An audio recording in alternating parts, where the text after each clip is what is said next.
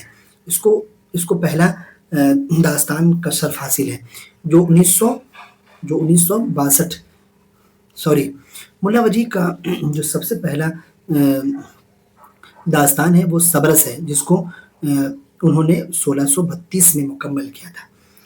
تو یہ ان کا سب سے پہلا ہے. پھر اس کے بعد یہ تو 17ویں صدی میں آ گیا، اور 18ویں صدی میں بہت سارے قصہ لکھا، بہت سارے داستانیں لکھی، جس میں قصہ مہر افروز دلبر، نو طرز مرصع، نو آئینی، عجائب القصص جیسی داستانیں ہیں. یہ سب 18ویں صدی میں لکھی گئی ہے. لیکن ان کے علاوہ 19ویں صدی میں جب فورٹ ولیم کالج قائم کیا گیا، فورٹ ولیم کالج 19ویں صدی میں قائم کیا گیا، تو 19ویں صدی کی جو داستانیں ہیں اس میں باغ و بہار ہے، آرائش محفل ہے، پھر اس کے بعد نثر بے نظیر ہے. یہ سب اس زمانے کی داستانیں ہیں 19ویں صدی کی. پھر اس کے بعد ہم 19ویں صدی کے بعد والے مطلب فورٹ ولیم کالج کے علاوہ جو بھی اس کے علاوہ بھی بہت سارے داستانیں لکھی گئیں. تو اس میں انشاءاللہ خنشا نے رانی کیت کی کہانی لکھا، پھر قصص العجائب لکھا، پھر اس کے بعد باغ عشق ہے، بستان خیال ہے، فسانہ عجائب ہے، بہرام گوئی ہے، طلسم ہوش ربا ہے. ایسی بہت ساری داستانیں ہیں جو بعد میں لکھی گئی، فورٹ ولیم کالج کے باہر لکھی گئی. پھر اس کے بعد ایک اور بھی افسانہ ایک اور داستان ہے جس کو ہم تو نہ داستان کہہ سکتے ہیں اور نہ ہی ناول کہہ سکتے ہیں. اس کا نام ہے فسانہ آزاد، جس کو رتن ناتھ شرشار نے لکھا ہے. یہ پوری طرح سے نہ ہی تو داستان ہے اور نہ ہی پوری طرح سے ناول ہے. اور کہا جاتا ہے کہ جب مغربی مطلب ویسٹرن کلچر زیادہ پرموٹ ہونے لگا، لوگ اس کو زیادہ یہ کرنے لگے، تو داستان کی جو اہمیت تھی، لوگ داستان کو ہاتھوں ہاتھ لیتے تھے، پڑھتے تھے، اس کو پڑھنے کے بعد اس کو لوگوں تک لوگوں کو سناتے تھے، اور کئی دن لگ جاتا تھا داستان سنانے میں. تو جب ویسٹرن کلچر آیا تو اس کو پروموٹ کرنے کے اس کو پروموٹ نہیں کیا گیا، بلکہ ناول کو زیادہ پروموٹ کیا گیا. لوگ اس کو ناول کو زیادہ پڑھنے لگے، کیونکہ ناول داستان سے چھوٹا ہوتا تھا اور افسانہ سے تھوڑا سا بڑا ہوتا تھا وہ ناول. اور اس کے بعد یہ کہا گیا کہ اس کو جو مطلب قبائلی سماج کی ضرورتوں نے داستان کو استحکام بخشا، اور سب سے زیادہ جو استحکام بخشا مطلب سب سے زیادہ مضبوط کس نے بنایا اس کو، داستان کو، تو وہ جن جاتی سماج جو تھے، ٹریول، جس کو جو ایک جگہ سے دوسری جگہ مطلب ٹریول کرتے تھے ہمیشہ، یہاں نہیں کبھی یہاں رہ رہے کبھی وہاں رہ رہے، تو ایسے لوگ وہاں دوسری جگہ کی داستانیں کہتے تھے. تو یہ لوگ زیادہ پروموٹ کیے کس کو، داستان کو، قبائلی سماج نے. پھر اس کے بعد کیا ہوا، شہروں کے جال پھیلتے پھیلتے داستان گوئی کی ساری فضائیں منہدم ہو گئی. جب تک لوگ گاؤں میں کام کرتے تھے، گاؤں میں رہتے تھے، تو لوگ داستانیں سنتے تھے کیونکہ ان کے پاس بہت سارا وقت رہتا تھا. وہ کوئی دوسرا کام نہیں کرتے تھے. جیسے اس ٹائم ایک ایک داستان سنانے میں ایک ایک ہفتہ، دو دو ہفتہ لگ جاتا تھا. لیکن جیسے جیسے شہر بنتا گیا، لوگ کام میں ملوث ہوتے رہے، کام لوگوں نے کھوجنا شروع کیا، کام سے لوگ جڑنے لگے، تو داستان سے جی چھڑانے لگا کہ اتنی لمبی لمبی کہانی کیسے سنیں گے ہم. تو ان کو ختم کر کے کیا آیا؟ جب شہر آیا، شہر بنایا گیا، لوگ کام کو کھوجنے لگے، کام کی طرف راغب ہو گئے. اب ان کے پاس وقت نہیں رہا تو وہ لوگ کیا کیے؟ وہ لوگ ناول پڑھنا شروع کیے. اب پھر ناول بھی ایک زمانہ، ہم اگلی کلاس میں پڑھیں گے کہ ناول کو بھی لوگ پسند کرنا چھوڑ دیے کیونکہ اس میں بھی تھوڑا طوالت تھی. لوگ اس کو بھی کہتے تھے کہ کتنا لمبا ہے. تو پھر اس کے بعد افسانہ آیا، تو ہم اگلے کلاس میں اس کو دیکھیں گے. تو آج کا کلاس آپ لوگوں کو کیسا لگا کامنٹ کر کے بتائیں. اور اگر اس چیپٹر کا PDF چاہیے تو آپ ہمارے ٹیلی گرام سے جڑ جائیں، جس کا لنک ڈسکرپشن باکس میں ہے.